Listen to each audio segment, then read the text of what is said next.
कुछ चीजें हैं जो स्पष्ट नहीं की जा सकती।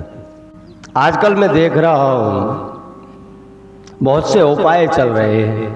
आजकल मैं बहुत देख रहा हूं, आप ऐसा करो ऐसा हो जाएगा, ऐसा करने से ऐसा हो जाएगा।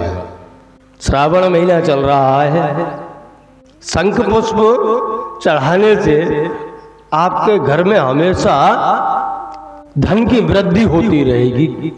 अपार धन कभी कूटेगा नहीं, खत्म होगा नहीं। उपाय है। अब वो शंख पुष्प लेकर के कहां से आए, और लेकर के भी आ गए तो किस विधि विधान से चढ़ाया जाए महादेव को, ताकि हमारे घर के अंदर हमेशा धन संपदा रात दूनी दिवस चौगुनी होती रहे।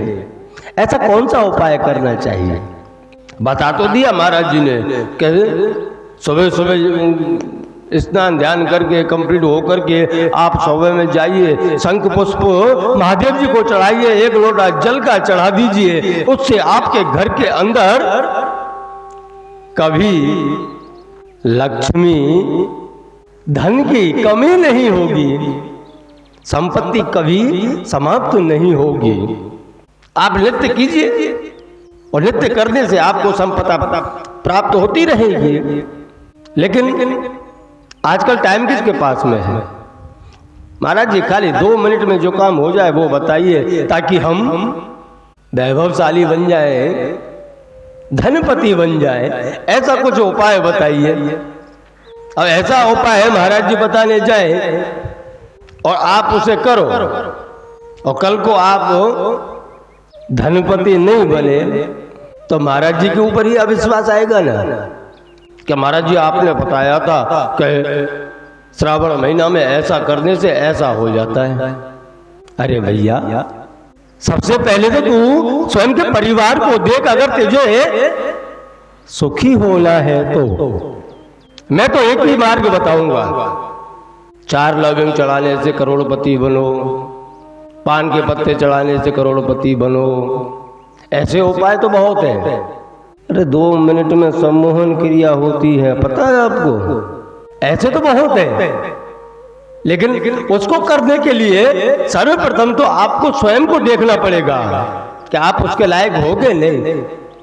अगर छोटे छोटे विधि विधानों से हर कोई धनवान बनने लग जाए तो फिर कोई किसी के यहाँ पे मजूरी में ही नहीं जाएगा ना, कोई नौकरी करने भी नहीं जाएगा। जाएगा क्या?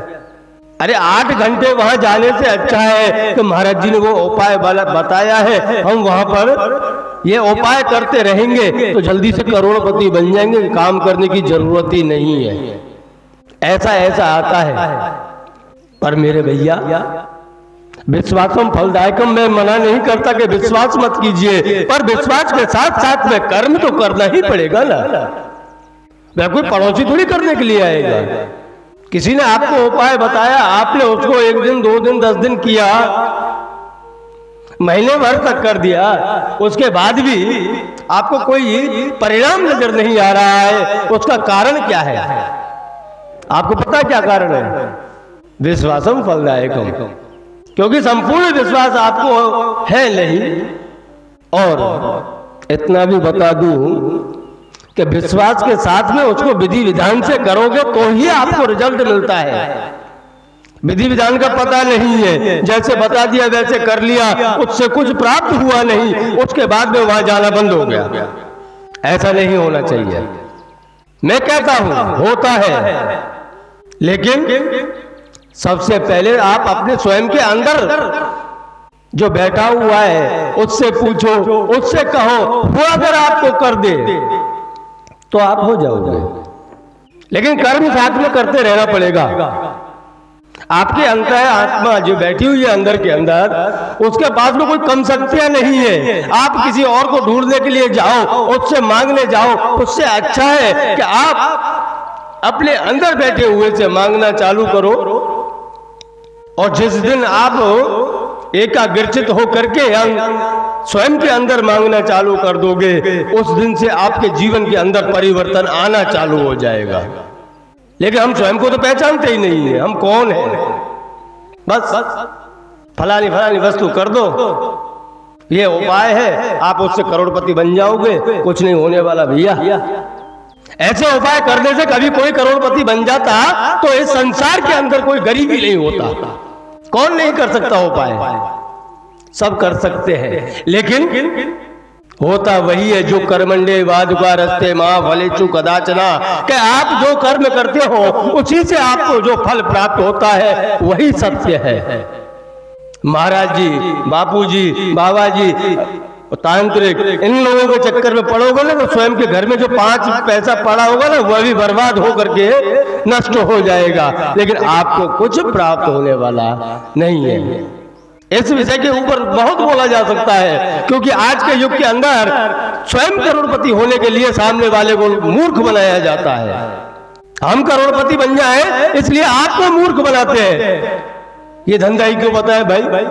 इससे अच्छा है कि हम भले ना एक टाइम खा ले, उससे गुजारा हो जाएगा, लेकिन सामने वाले को सत्य बताओ कि तुम्हारे स्वयं को पहचानो, उसके बाद में आपको कुछ मिल सकता है।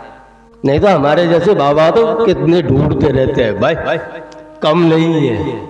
कब किसको कैसे मूर्ख बनाना है हमारे जैसों को बहुत आता है। क्योंकि मैं तो हमेशा कहता हूं कि सत्य सनातन धर्म एक सत्य यही है जो इसको अगर सत्यता से परोसा जाए सामने वाले को तो उसके अंदर से आपको फल प्राप्त जरूर होता है, अगर सत्यता से परोसोगे तो।